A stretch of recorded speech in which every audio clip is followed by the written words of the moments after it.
Assalamualaikum warahmatullahi wabarakatuh. Nama saya Muhammad Taufik Muharram, nomor induk mahasiswa 2100016033. Sini saya akan mengerjakan tugas pertemuan 5 dari dosen Bapak Farid Suryanto. Yaitu yang pertama, memulai pembelajaran Anda dengan pernyataan berikut ini. Yang pertama, apa itu pemrograman web sisi server? Programmer web sisi server adalah teknik untuk mengembangkan aplikasi web dengan memungkinkan server untuk menghasilkan dan mengirimkan konten dinamis ke klien web browser. Dalam pengembangan web sisi server, kode program dijalankan pada server web untuk menghasilkan tampilan halaman web dan memproses permintaan dan data yang dikirim oleh klien. Bahasa pemrograman yang sering digunakan web sisi server ya termasuk PHP, Python, Ruby, Java, dan JavaScript. Dalam lingkungan Node.js, biasanya pemrograman web sisi client melibatkan pengguna teknologi seperti server web, kemudian database, dan protokol jaringan seperti HTTP dan TCP/IP. Kemudian yang B, apa itu MVC dan mengapa MVC penting dalam pengembangan aplikasi web? MVC adalah singkat dari model view controller, sebuah pola arsitektur perangkat lunak yang digunakan dalam pengembangan aplikasi web. Pola ini membagi aplikasi web menjadi 3 bagian utama, yaitu model, view, dan controller. Masing-masing memiliki tanggung jawab yang berbeda. Model memperhatikan data dan logika bisnis aplikasi. Model mengolah data yang menyediakan metode untuk mengakses, memanipulasi untuk menyimpan data. Kemudian view bertanggung jawab untuk menampilkan data tampilan akhir kepada pengguna. View menggunakan tampilan data yang diberikan oleh model. Kemudian controller yaitu mengatur interaksi antara pengguna, view, dan model. Controller menerima pemerintahan dari pengguna, memproses permintaan tersebut, mengambil data dari model, dan kemudian mengirimkan ke view untuk ditampilkan. Kemudian yaitu apa saja bahasa pemrograman sisi server yang diprogram. Berikan penjelasan mengenai masalah tersebut. Beberapa bahasa pemrograman sisi server yang populer adalah pertama PHP, Hypertext Professor adalah bahasa pemrograman open source yang sangat populer di kalangan pengembangan web. PHP dapat diintegrasikan dalam banyak database seperti MySQL, Oracle, dan PostgreSQL. Kedua ada Python, adalah bahasa pemrograman open source yang populer dalam berbagai bidang termasuk pemrograman web. Python memiliki framework web yang dipopulerkan seperti Django, Flash, dan Pyramid yang memudahkan pengembangan aplikasi web. Kemudian ada Ruby, adalah bahasa pemrograman open source yang populer dalam pengembangan aplikasi web. Ruby memiliki framework yang populer seperti Ruby on Rails dan Sinatra yang memungkinkan pengembangan untuk membangun aplikasi web dengan cara mudah dan cepat. Kemudian ada Java, yaitu bahasa pemrograman yang memiliki sangat populer di dunia internet, dapat digunakan untuk mengembangkan aplikasi web skala besar. Java memiliki framework web seperti Spring, Red, dan memudahkan mengembangkan aplikasi web. Kemudian ada JavaScript, adalah bahasa pemrograman yang sering digunakan dalam pengembangan aplikasi web sisi klien. Namun dengan pengembangan JS, JavaScript juga dapat digunakan sebagai bahasa pemrograman sisi server. JS adalah lingkungan runtime JavaScript yang memungkinkan pengembang untuk menjalankan JavaScript dari sisi klien. Kemudian bagian D, bagaimana cara membangun aplikasi web sederhana menggunakan pendekatan MVC. Buatlah struktur direktori, buat struktur direktori untuk aplikasi web Anda, misalkan model, view, dan controller. Kemudian yang kedua, buat file untuk model kita. Model ini berfungsi untuk memproses data dan berinteraksi kepada database. Di dalam model buat fungsi untuk mengambil data database atau memasukkan data ke database. Buat view, buat file untuk view. View bertanggung jawab untuk menampilkan data kepada pengguna.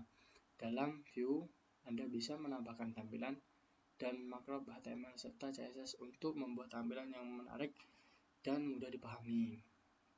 4. Itu buat controller. Controller bertanggung jawab untuk menerima permintaan dan dari pengguna dan memproses data yang diperlukan dari model. Yang kelima ada integrasi MVC. Ini integrasi model, view, dan controller dengan cara menghubungkan fungsi-fungsi masing-masing file. Hal ini memungkinkan pengguna MVC secara integrasi. Keenam, uji aplikasi coba. Membuka browser dan mengakses halaman yang sudah dibuat. Pastikan semua fungsi dengan baik. 7. Pelajari dan tingkatkan aplikasi yang sering berjalannya waktu. Kemudian E, apa manfaat dari menggunakan pendekatan MVC dalam pengembangan web. 1. Manfaatnya adalah struktur yang jelas. Kedua, fleksibel dalam pengembangan. 3. Pemeliharaan yang mudah, peningkatan dan efisien. Kelima, kolaborasi yang mudah. Keenam, skalabilitas yang lebih baik. Struktur yang jelas itu pendekatan MVC memisahkan kode aplikasi menjadi 3, yaitu komponen untuk model, view, dan controller. Hal ini membuat struktur aplikasi lebih mudah dipahami, fleksibel, dan pengembangan. Dalam pengembangan MVC, setiap komponen memiliki tanggung jawab yang jelas dan terpisah. Gitu. Terus kemudian yang kita nomor 2, cari aplikasi yang menggunakan MVC, kemudian cloning pada aplikasi tersebut. Di sini saya menggunakan mengcloning dari tempat Pak Farid, yaitu GitHub Pak Farid ini, yaitu adalah REST IP Code Igniter 3. Kemudian saya sambungkan ke hasil saya, yaitu di sini. Di sini adalah tampilan di HTML komponen, app komponen HTML-nya. Kemudian di sini adalah import modul, import material-material. Kemudian bagian routing, komponen CSS-nya tidak ada. Kemudian di sini ada tambah alamat. Baik, kita langsung coba saja. Di sini dia akan menyambung ke PHP MyAdmin, yaitu yang sudah saya buat alamat 2 di sini. Di sini masih kosong 1, masih terisi 1. Kita coba isi di sini dengan tambah alamat. Bisa menggunakan nama kita sendiri. Kemudian alamatnya misal Lampung, kotanya Lampung. Maaf, isi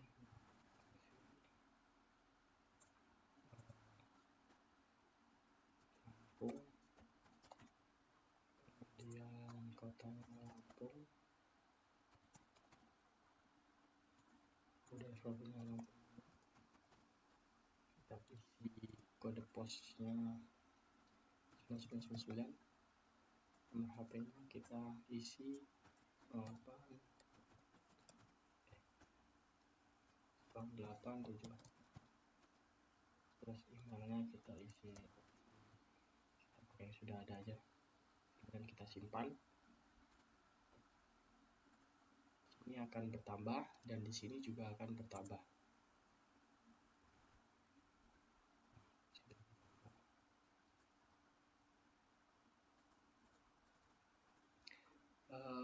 Di sini saya mengalami semacam kayak saya kurang paham sih kenapa ini tidak mau muncul nama, alamat, atau email. Padahal saya sudah kayak di sini mesti dan detail pada saya di sini tadi juga tidak muncul detailnya ini untuk delete, untuk detail dan untuk editnya tidak muncul dalam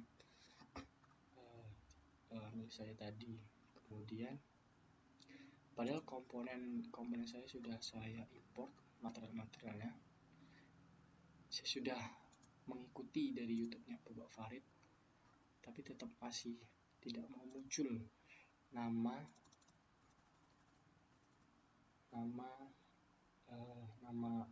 atau email yang ada di sini. Jika kita menghapuskan profil ini, misalnya kita buka ini, dia akan memunculkan ini kan error nih, nggak tahu dia errornya kenapa. Sekian presentasi saya akhiri. Assalamualaikum warahmatullahi wabarakatuh.